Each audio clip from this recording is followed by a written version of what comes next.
डोंगर सटकेन लुप्त झालेला आहे पावसामुळे। एवढा जोरदार पाऊस भोजलिंगावर चालू आहे। हा इकडून येणारा झरेवरून रोड आहे आणि हा इकडून येणारा मसवडवरून रोड असा आहे तो।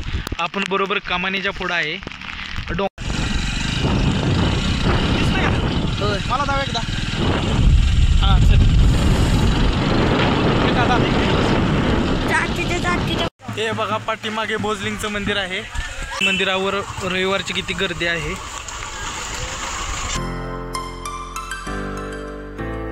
तर बघा ही डोंगर सटकेन लुप्त झालेला आहे पावसामुळे। एवढा जोरदार पाऊस भोजलिंगावर चालू आहे।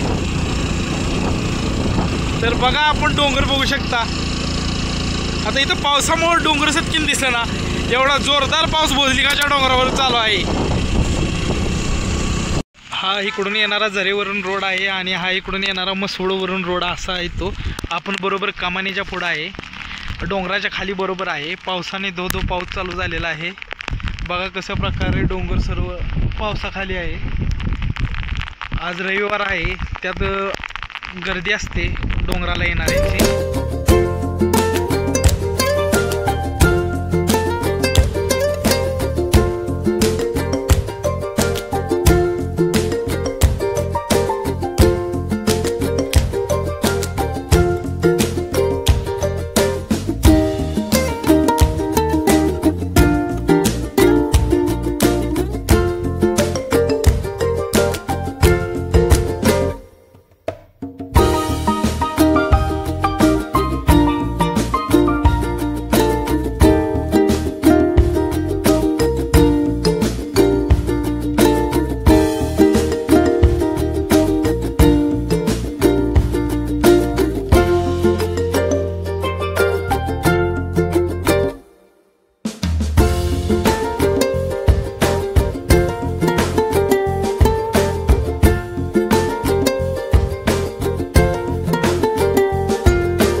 पावसात सुद्धा भोजलिंग मंदिरावर रविवारची किती गर्दी आहे।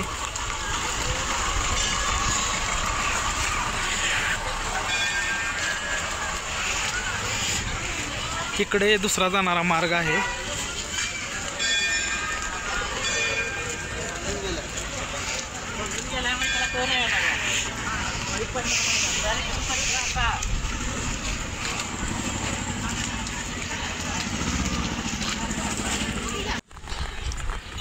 ही तुम्हाला समोर जी वाट दिसते ती कापूसवाडी विरळी ह्या बारावाड्यातून वर येत आहे।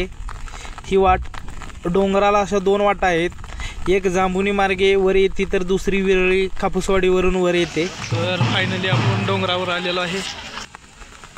हा बघा मंदिराचा परिसर। आता आपण गाभाऱ्यात जात आहोत। हे बघा मंदिराचा सुंदर असा गाभारा आहे। तुम्ही खांब बिंब बघू शकता, किती छान सुंदर अशा प्रकारे रेखीव काम केलेलं आहे त्यावर। लोक बघा बाहेर पाऊस चालू आहे, मंदिरात आत गाभाऱ्यात येऊन बसलेले आहे। पूर्ण ओपन असं मंदिर आहे, ओपन मंडप आहे, सभा मंडप हा। इथं बघा दर्शनाच्या लाईनी लागलेल्या आहेत। लोक आज रविवार असल्यामुळे लांब लांबून दर्शनासाठी आलेले आहेत।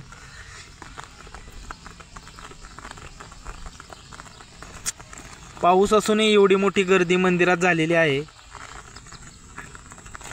इथे बघा दर्शनासाठी आता आपण पण दर्शन घेत आहोत। तुम्हाला मी जरा एक मिनिटात देव दावत आहे। हा बघा आपला भोजू बाबा, नवसाला पावणारा हा आपला भोजू बाबा। असं म्हणलं जातं की ज्याच्या नशीबी नाही काशी त्याने एकदा यावं भोजलिंगापाशी, अशी एक म्हण आहे, जुनी म्हण आहे। हे असंच भोजूबाबाचं सुंदर असं मंदिर आहे। हे मेन स्थान आहे भोजूबाबाचं। असंही म्हणलं जातं की 33 कोटी देवांना आणि 53 कोटी ऋषींना भोजूबाबांनी जेवण दिलं, त्यामुळं भोजनाचा भोजलिंग असं या भोजूबाबाला म्हटलं जातं, असंही लोक म्हणतात। एवढं असं सुंदर असं प्रशस्त मंदिर आपल्याला या डोंगरावर पाहायला मिळेल। खूप सुंदर असा डोंगर आणि त्या डोंगरावर हे वसलेलं भोजूबाबाचं मंदिर। तर आपण आता ह्या देवाला उजवा घालत आहे।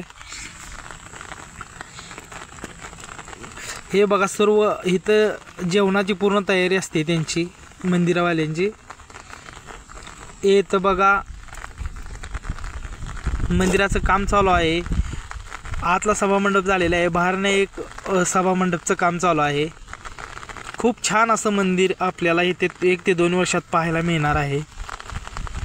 खूप सुंदर असं प्रशस्त असं मंदिर आहे. हे निसर्गरम्य वातावरणात वसलेले हे सुंदर असं मंदिर आहे.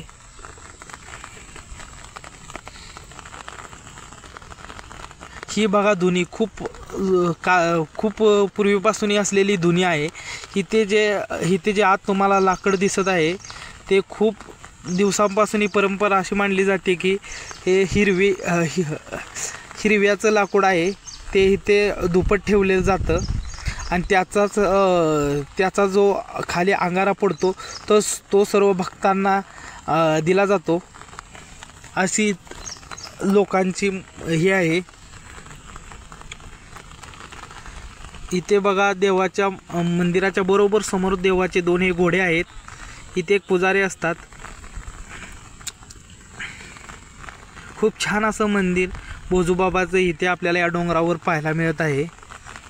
नवसाला पावणारा हा भोजूबाबा आहे, असेही लोकांची म्हणणं आहे की हा भोजूबाबा नवसाला पावतो.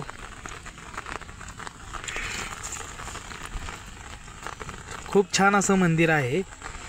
देवाच्या बरोबर समोर हा हत्ती मंडप आहे. हत्ती मंडपापासून बघा आपण इथे नारळ फोडले जातात आणि इथे पण देवाला निवेद दावला जातो. हे खूप छान असं मंदिर भोजूबाबाचं आपल्याला डोंगरावर पाहायला मिळेल. पावसामुळे खूप दृश्य असं चांगलं आहे पाहण्यासारखं.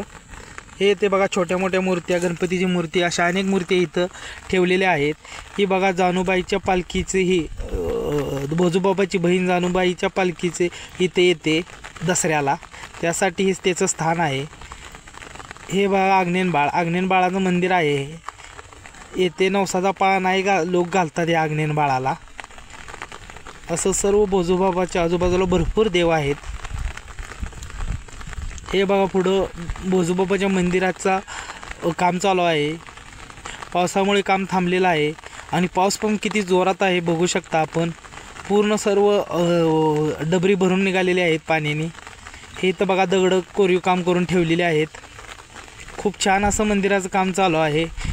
एक वेळ आपण इथे यावं का चारी बाजूनी काम चाललेलं आहे. तर बघा किती उंच शिखर दिसतंय इकडून. असं सर्व छानपैकी मंदिर आहे ते. बघा हे भुयार पण काढलेलं आहे. ते पुढे एक सभामंडप आहे, पुढे एक मंदिर आहे.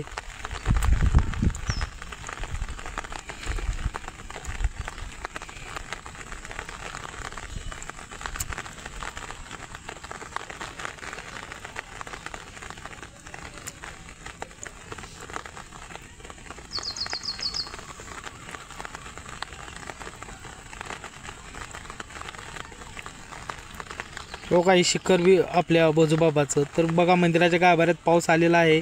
लोक सगळी मंदिरात जाऊन बसलेले आहेत. बघा किती छान असं मंदिर आहे, किती सुंदर असं दिसतंय मंदिर. तर बघा पूर्ण पावसाने असं सगळं झालेलं आहे. सगळ्यांची तारांबळ उडालेली आहे. इथंच बघा दुकानाची लाईन आहे, भली मोठी लाईन दुकानांची आहे. असं सर्व भोजूबाबाचा परिसर आहे. इकडे बसण्यासाठी झाडे आहेत सावलीला, पाण्याची सोय आहे, पेढेवाले आहेत. असे सर्व भोजूबाबाच्या मंदिरात उदरनिर्वाहासाठी आलेली लोक आहेत. तर हे बघा भोजलिंगाच्या डोंगरावर साक्षात मेघदूत अवतरलेला आहे. तर बघा हे कसं धुकं आहे भोजलिंगाच्या डोंगरावर, आपण बघू शकता. काहीच सुद्धा खाली दिसत नाही आणि मला व्हिडिओ काढताना प्रॉब्लेम येत आहे. बघा डोंगराच्या बरोबर समोर आहे हे भोजलिंगचं मंदिर. बघा पाहू शकता जोरदार पाऊस सुरू आहे भोजलिंगाच्या डोंगरावर. हे बघा पाठीमागे भोजलिंगचं मंदिर आहे. बरोबर मंदिराच्या समोर आम्ही उभा आहे.